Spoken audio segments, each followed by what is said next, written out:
جی بسم اللہ الرحمن الرحیم، السلام علیکم۔ آج کی آپ کو پتہ ہے کہ بڑی خبر جو ہے وہ ہے مذاکرات، اس کا تیسرا دور ہوا جو حکومت اور پی ٹی آئی کے درمیان جاری ہیں، اور آج تیسرے دور میں بالآخر ایک بڑی چیز ہو گئی، وہ تھی ریٹن مطالبات پی ٹی آئی نے اپنے پیش کر دیے، اور یہ بڑے ہی اہم ہیں۔ بالکل اور سمپل کلیئر کٹ موقف اپنایا ہے پی ٹی آئی نے، اور کوئی لمبی چوڑی اور لمبے صفحے نہیں، ایک صفحے پہ سیدھے سیدھے مطالبات لکھے، اور اب بال جو ہے وہ حکومت کے کورٹ میں ہے، اور اب ان کا امتحان شروع ہو چکا ہے۔ پہلے آپ کو مطالبات بتا دیتے ہیں بڑے کلیئر۔ سب سے پہلے تو اس میں انہوں نے کہا کہ جو 9 مئی کا واقعہ ہے یا واقعات ہیں اس پر، اور اس کے بعد یہ پچھلے سال جو 24 نومبر سے لے کے 27 نومبر تک کے واقعات، ان دونوں کی تحقیقات کے لیے جوڈیشل کمیشن تشکیل دیا جائے، اور جوڈیشل کمیشن میں انہوں نے یہ شرط رکھی ہے کہ اس کی سربراہی چیف جسٹس آف پاکستان کرے۔ یہ نہیں کہ اپنی مرضی دے، تمہیں پتہ ہے جج اینا کل ہے نا بڑے، حکومت اور نون لیگ پیپلز پارٹی، تو وہ کر کے تو اپنی مرضی کی رپورٹ، یہ تو پھر اس کا تو فائدہ ہی کوئی نہیں۔ وہ تو پہلے بھی اتنی انکوائریاں سزائیں تک بات چلے گی، وہ اس کو کوئی ماننے کو تیار نہیں۔ تو لہٰذا اس کے لیے پی ٹی آئی نے یہ شرط رکھی کہ جوڈیشل کمیشن کی سربراہی چیف جسٹس آف پاکستان کریں، اور ظاہر ہے اس کی پھر وہ طاقت ہوگی، اس کی ویلیو ہوگی، وہ انڈیپینڈنٹلی اپنا کام کریں گے۔ اب ریٹائرڈ جج یا کوئی ایسا جج اگر سروس والا بھی لگانا ہے جو کہ تھوڑا بائسڈ ہوں، یا ان کی کسی کی طرف جو ہے وہ ہو سائیڈ لیں، تو اس کا فائدہ نہیں۔ تو چیف جسٹس آف پاکستان اس کے سربراہ ہوں، اور ساتھ ایک دوسری شرط کہ اس میں 3 سینئر موسٹ سپریم کورٹ کے ججز بھی شامل ہوں۔ تو آپ سمجھ جائیں سینئر ترین ججز منصور علی شاہ ہیں، جسٹس منیب اختر ہیں، تو پھر یہ تو بڑا ٹھیک موقف پی ٹی آئی نے اپنے حساب سے لیا ہے، اور یہ مشکل ترین بات بھی ہوگی حکومت کے لیے، لیکن بہرحال وہ اس میں بعد میں بات کرتے ہیں۔ پہلے مطالبات ایک ہو گیا۔ دوسرا انہوں نے یہ کہا کہ اسی میں انہوں نے کہا کہ وہ کمیشن یہ بھی دیکھے کہ عمران خان صاحب کی جب گرفتاری ہوئی اور اس کے بعد یہ سارا، وہ کیسے یہ ساری چیزیں ہوئیں، اور یہ پھر ٹی او آرز میں یہ بھی چیزیں دیکھی جائیں۔ ظاہر ہے جب وہ اگر حکومت مان لیتی ہے تو پھر ٹی او آرز اگلا مرحلہ ہے، وہ طے کیا جائے گا کہ وہ کیا کیا کمیشن جو ہے وہ کرے گا، لیکن یہ ایک اہم شق جو ہے مطالبات کے جو لیٹر ہے اس میں یہ پی ٹی آئی نے شامل کر لی۔ دوسرا اس کے بعد انہوں نے کلیئر کہا کہ عمران خان سمیت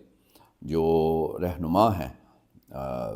بڑے ہی گریٹ رہنما، جس میں عمر سرفراز چیمہ سب سے پیارا شخص، اعجاز چودھری صاحب، محمود الرشید، یاسمین راشد اور شاہ محمود قریشی صاحب، ان سب کو اور جو دیگر اسیران ہیں ان کی رہائی بھی ممکن ہے۔ اور پھر عمر ایوب صاحب نے، اپوزیشن لیڈر ہیں، اہم رکن ہیں اس کمیٹی کے، انہوں نے پی ٹی آئی کی طرف سے یہ بھی کہا کہ یہ غلط بات پھیلائی جا رہی ہے کہ جی ہم نے کہا ایگزیکٹو آرڈر سے ان کی رہائی، ایگزیکٹو آرڈر سے کیسے ہو سکتی ہے، ہمیں بھی پتہ ہے۔ تو ہم یہ نہیں کہتے ایگزیکٹو آرڈر، ان میں جو یہ رکاوٹیں ڈالتے ہیں ان کی رہائی میں، وہ عدالتیں ہی کریں، لیکن یہ رک جائیں کہیں، اور سموتھ ان کا وہ جو بھی ہے سسٹم اکارڈنگ ٹو لا، وہ اس کو ہونے دیں، اور رہائی میں رکاوٹیں نہ ڈالیں۔ اور یہ بالکل سمجھ بھی آتی ہے، یہ شاید کسی حد تک حکومت اس کو کر بھی لے، لیکن اصل تو وہ کمیشن ہے۔ پھر اس کے بعد انہوں نے یہ بھی اس میں کہا ہے کہ اگر ہاں کارکنوں کا بھی کہا گیا ہے کہ آپ نے اب مزید جو کارروائیاں آپ ابھی بھی جاری ہیں وہ بھی روکنا پڑیں گی، اور کچھ عرصہ پہلے تک تو تھیں اور پھر بعد میں بھی، تو وہ کارروائیاں بھی پی ٹی آئی کے کارکنوں کے خلاف اور رہنماؤں کے خلاف وہ بھی روکنا ہوں گی۔ اور اس میں پھر اینڈ پہ یہ بھی کہا گیا کہ اگر یہ کوئی تماشا نہیں ہے کہ روز دیہڑی بہ جاؤ تو گل کر لو، تو پہلے یہ اپنا عمران خان سے ملنے نہیں دیا جا رہا، ہفتہ اس میں گزر گیا، یہ بھی انہوں نے لکھ دیا کلیئر کٹ کہ اگر یہ مطالبات پہ بات نہیں ہوتی، تسلیم یعنی نہیں کرتی حکومت، تو پھر اس کے بعد کوئی مذاکرات، کوئی سیٹنگ یہ بھی نہیں ہوگی۔ یہ مذاق نہیں ہے کہ روز بیٹھ جائیں اور وقت کا ضیاع کریں۔ اب اس کے بعد اب یہ حکومت کی بہت بڑی ایک جو تھی، انہوں نے کارڈ کھیلا یا شرط تھی کہ ریٹرن، انہوں نے کہا پتہ نہیں آتے ہیں کہ نہیں، تو اب ریٹرن آج دے دیا گیا انہیں، اور اب حکومت جو ہے اس کا امتحان شروع ہو گیا۔ جیسا کہ رانا ثناء اللہ یہ بھی کہتے ہیں کہ ہماری جو ہے طاقت اس تک مطالبات رکھیں، اس سے زیادہ نہ کریں۔ تو یہ اب دیکھتے ہیں کہ ان کی طاقت کتنی ہے، اور مطالبات تو بڑے جینون ہیں۔ اب جو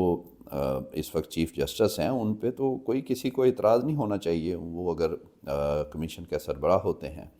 تو اب 3 جو سینئر موسٹ ججز اس کے ساتھ بھی ہیں، وہ اس پہ یہ سخت مشکل اور بلکہ مشکل ترین امتحان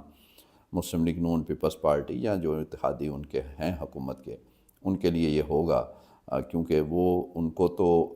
پہلے ہی انہوں نے، آپ کو پتہ ہے جس طرح وہ قانون سازی کر کے 26ویں ترمیم، اور جسٹس منصور علی شاہ جو اس وقت سینئر موسٹ جج ہیں ان کو بننے نہیں دیا گیا چیف جسٹس، اور پھر جسٹس منیب اختر دوسرے ہیں سینئر موسٹ، ان کا تو ابھی جو ہے وہ حکومت کے وہ ہیں، حکومت ان کا خلاف ہے۔ تو لہٰذا یہ اس لیے یہ ایک اچھا پی ٹی آئی نے تو اپنے حساب سے سیاسی کارڈ بڑا زبردست کھیل دیا، اور اس سے ایک اور چیز بھی واضح ہو جائے گی۔ یہ امتحان اس لیے سخت ہے نون لیگ یا حکومت پیپلز پارٹی کا کہ اگر وہ یہ اس میں نہیں مانتے تو وہ ایکسپوز پھر بری طرح ہو جائیں گے، پھر یہ نہیں کہہ سکیں گے کہ 9 مئی کو یہ ہو گیا، فلاں نے یہ کیا، آپ نے یہ کیا، تو یہ تو پھر بات کیوں۔ اور دوسرا یہ کہ انہوں نے یہ بھی بڑا صحیح بات ہے کہ یہ اپنے مرضی کا کوئی جج نہیں چنا، کہ انہوں نے کہا جو اس وقت چیف جسٹس پاکستان ہیں ان کو سربراہ بنائیں۔ نیچے شاید مجھے لگتا ہے کہ نون لیگ کوئی اس میں رد و بدل چاہے گی ممبرز میں، کہ یہ ہو جائیں وہ نہ ہوں، تو اس پہ اب دیکھتا ہے کہ جب وہ جواب اس کا وہ دیں گے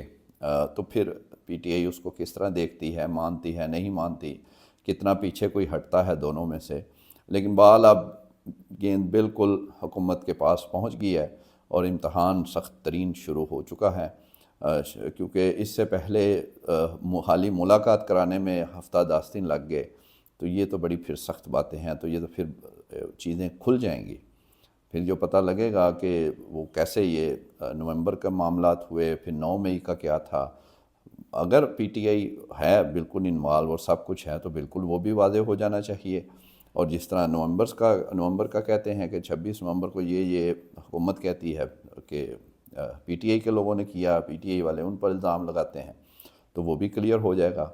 اور لیکن اگر نہیں کرتے تو یہ سیاسی طور پہ پی ٹی آئی شاید اس کا پہلے بھی انہیں فائدے ہو رہے ہیں سیاسی، اگرچہ رگڑے لگ رہے ہیں، لیکن سیاسی نقصان دوسری طرف پہلے بھی ہوا، الیکشنز میں بھی دیکھا، اور اب بھی لگتا ہے کہ یہ مشکل کام ہوگا، اور اگر یہ نہیں ہوتا تو حکومت اور حکومتی پارٹیوں کے لیے مشکلات میں اضافہ ہوگا، اور ایکسپوز مزید یہ ہو سکتے ہیں۔ تو انشاءاللہ ابھی زیادہ پھر لمبی بات آپ کو پتہ ہے ہم نے نہیں کرنی ہوتی، کل انشاءاللہ مزید اپڈیٹ اس میں سے وہ بھی آپ سے شیئر کریں گے۔ Thank you.